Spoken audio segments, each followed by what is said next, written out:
capital sobre lo que es el panorama político quizás y económico también de nuestro país a 2 años de la muerte del presidente de la República, Hugo Chávez. Señor Villegas, algunas personas hablan de legado, otras personas hablan de responsabilidad. Han pasado 2 años y el país en este momento está en una situación complicada a nivel político y a nivel económico también. Algunos sectores manifiestan que no hay divisas. Ustedes califican la situación económica como una guerra económica. ¿Cuál es su balance en este momento a 2 años de la muerte del presidente Chávez? Bueno, te lo decía antes del corte, ¿no? Que 2 años después la revolución bolivariana sigue adelante y esto es completamente distinto a lo que habían pronosticado los enemigos del comandante Chávez, que apenas él no estuviera en Miraflores, pues se caía todo. Y lo cierto es que en medio de, primero la primera dificultad, que es la ausencia física del comandante Chávez, ese es un dato tremendo. Durante el gobierno del comandante Chávez vivimos momentos muy difíciles también, situaciones verdaderamente dramáticas, y lo teníamos a él. Esas situaciones dramáticas han derivado permanentemente de las conspiraciones que los enemigos de Chávez montaron durante todo el tiempo que él estuvo gobernando. Podemos hacer mención del golpe de abril, el paro sabotaje petrolero, las guarimbas, en fin, la misma guerra económica que él llegó a denunciar en su tiempo. Teníamos en aquella circunstancia hoy un liderazgo descomunal que nadie desconoce, un liderazgo extraordinario como el del comandante Chávez, y aún así pasamos por momentos sumamente difíciles. Aquí vino aquella consigna de permanente recordación que decía: con hambre y desempleo, con Chávez me resteo, lo cual surgió espontáneamente del pueblo y te decía de la disposición de lucha y de la conciencia, además, de fundamentalmente los más humildes, de que las dificultades que en aquel momento confrontábamos no eran responsabilidad de Chávez, sino que eran responsabilidad justamente de aquellos que se coaligaron para derribarlo, para tratar de derrocarlo. Pues bueno, esos enemigos que Chávez tuvo, los heredó completicos Nicolás Maduro. Obviamente que están allí, existen, y no han cesado desde el momento mismo en que el comandante entró en la enfermedad, en tratar de desestabilizar al país, en tratar de crear una crisis de gobernabilidad.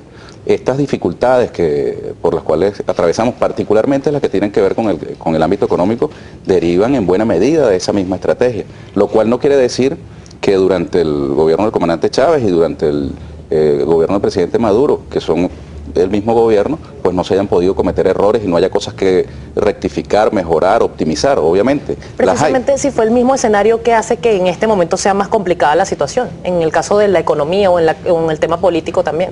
Mira, es que podemos decir que la situación hoy es más complicada en algún ámbito, pero tenemos, digamos, planos en los cuales hoy tenemos más fortalezas que incluso cuando tenemos al comandante Chávez. Recordemos los tiempos del paro sabotaje petrolero. Teníamos al comandante Chávez allí, pero teníamos una situación de conspiración impresionante que involucraba a nuestra industria petrolera en la cabeza de cuadros que estaban ubicados en posiciones estratégicas. Teníamos una Fuerza Armada que estaba además, digamos, salpicada de elementos de la vieja guardia cuarto republicana que hicieron una crisis en la Plaza Altamira, más de 100 generales, recordemos aquello. Nosotros tuvimos aquí con el comandante Chávez también situaciones terribles de atentados terroristas que vivimos y de ingrata recordación. Lo que te quiero decir con todo esto es que tú puedes mirar que hay una situación complicada en el campo económico, ciertamente, que también vivimos cuando el comandante Chávez. El petróleo llegó a estar en $0 para nosotros. Hoy tenemos unos precios del petróleo artificialmente derribados, producto de la práctica del fracking, que tú conoces, que aplica a los Estados Unidos para tumbar justamente los precios del petróleo, pero están en $50. Cuando estuvimos con el comandante Chávez batallando contra estos mismos enemigos de Maduro, convertidos en coordinadora democrática, que llamaron al paro sabotaje petrolero, el petróleo venezolano lo pusieron en $0, porque la producción petrolera tuvo que paralizarse por completo. Es decir, las circunstancias difíciles que hoy tenemos tienen su antecedente no vienen del generación espontánea, son parte de un continuo. Ahora, te quiero decir, sí, el gobierno del presidente Maduro, consciente de las dificultades que tenemos, está en este momento emprendiendo una serie de iniciativas para corregir elementos de distorsión, por ejemplo, en el campo del abastecimiento. Nosotros, tú lo sabes, fuimos encargados de colocarnos a la cabeza como jefe político del Estado Mayor para la batalla económica aquí en el Distrito Capital, en Caracas. Hicimos un diagnóstico que es sumamente interesante. Yo, como tú lo sabes también, yo soy periodista, no soy experto en esa área, pero recordando las enseñanzas del comandante Chávez, pedí que el equipo técnico me hiciera un levantamiento sobre la distribución geográfica de los establecimientos, supermercados, mercados y farmacias en Caracas. Y es muy interesante cuando tú observas la distribución de estos establecimientos en la geografía capitalina. Y cruzamos esa información con otra capa de la densidad poblacional de nuestras parroquias. Y surgen elementos muy interesantes. Aquí tú puedes notar las zonas más oscuras en el color rojo o vino tinto son las zonas más densas. Las zonas más claras son las zonas menos pobladas, menos densas. Y te das cuenta que la red de supermercados, mercados y farmacias, tanto públicos como privados, están fundamentalmente en la ciudad plana, en aquellas zonas menos densas. Por eso te das cuenta que nuestras zonas populares, donde hay mayor cantidad de habitantes, habitualmente se surten de bodegas, abastos, mercalitos, pedevalitos, arriba en las zonas populares. Y los supermercados de la ciudad plana no atienden regularmente esa demanda. En este momento, lamentablemente, nosotros vemos fenómenos que ya se han ido superando, pero que muestran que esas zonas densamente pobladas han trasladado a sus habitantes hacia la ciudad plana en busca de los alimentos, como toda especie, como todos los integrantes del reino animal, los seres humanos también se migran hacia donde consiguen alimentos, hacia donde consiguen agua, hacia donde consiguen los elementos necesarios para su sustento.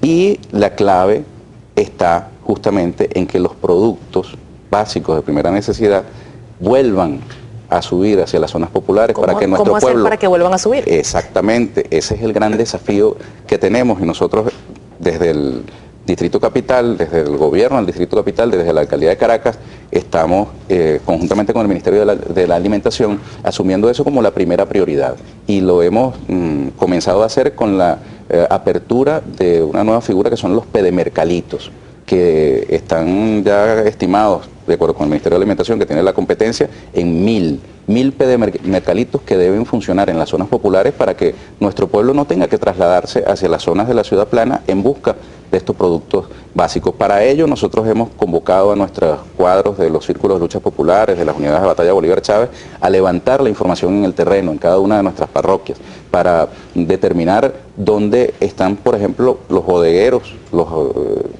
establecimientos tanto privados como públicos, aquellos mercalitos, pedevalitos que no estén en funcionamiento, para reactivarlos, y aquellos de carácter privado para sumarlos voluntariamente a esta tarea de la guerra económica. Aquellos que manifiesten su disposición a sumarse a la batalla, pues nosotros vamos a hacer los esfuerzos de distribución para que estos productos sigan el curso que deben seguir, llegando hasta las zonas populares. Yo quisiera graficar.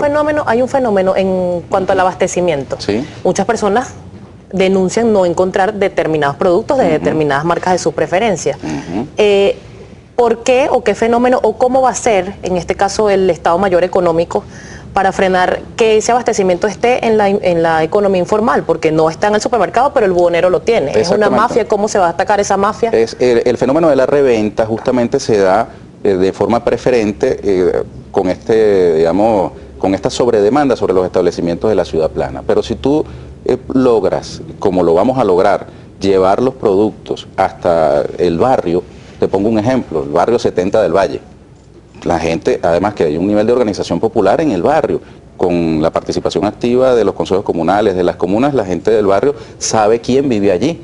Y va a ser muy difícil que alguien con interés de reventa vaya a ir al barrio del 70 a comprar los productos que son para la gente del barrio del 70. El propio pueblo se encarga de hacer ese digamos, ese control político, en el mejor sentido de la palabra, del destino que tienen que tener los productos. Pero si tú concentras, como lamentablemente hemos visto, la provisión de los productos básicos en los supermercados, pues allí hay, digamos, la libre presencia de cualquier tipo de personas que tú no tienes manera de saber si realmente son compradores necesitados del producto o factores de estas mafias que no ven esos productos como elementos para la satisfacción de necesidades humanas, sino que lo ven como una mercancía más y buscan es el máximo provecho económico sobre un producto. Yo los llamo gorgojos, ¿ves? Porque los gorgojos son aquellos que se benefician de que la gente realice compras excesivas y después esa compra se le pierde porque le aparecen esos animalitos asquerosos en la alacena, tanto en los granos como en las harinas.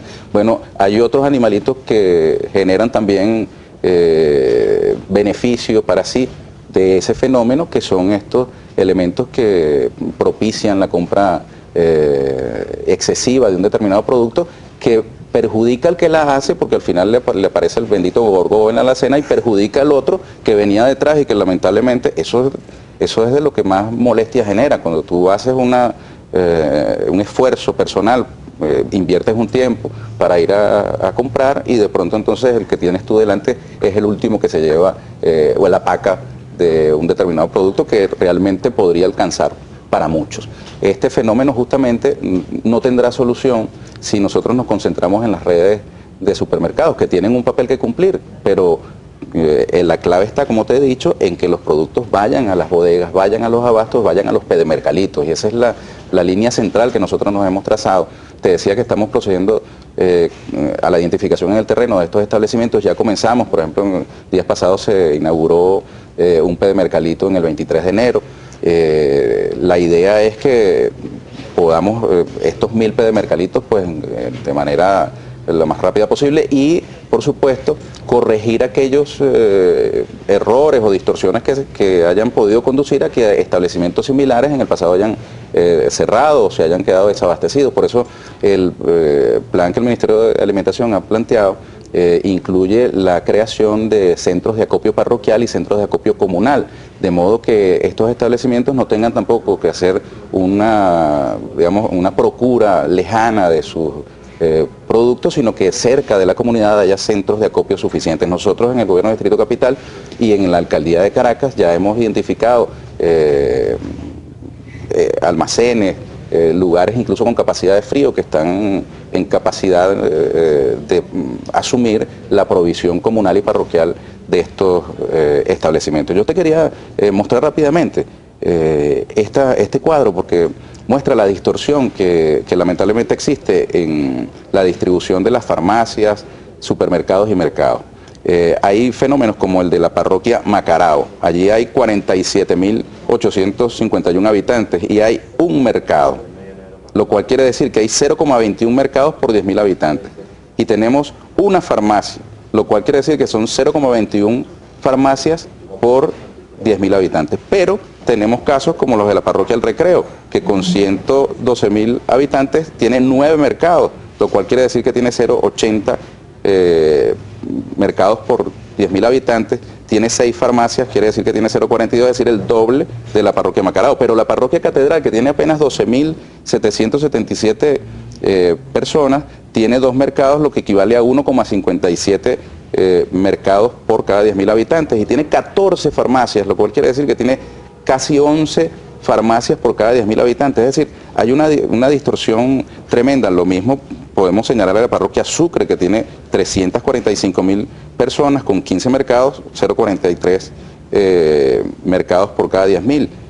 15 farmacias, quiere decir 0,43 farmacias por cada 10.000.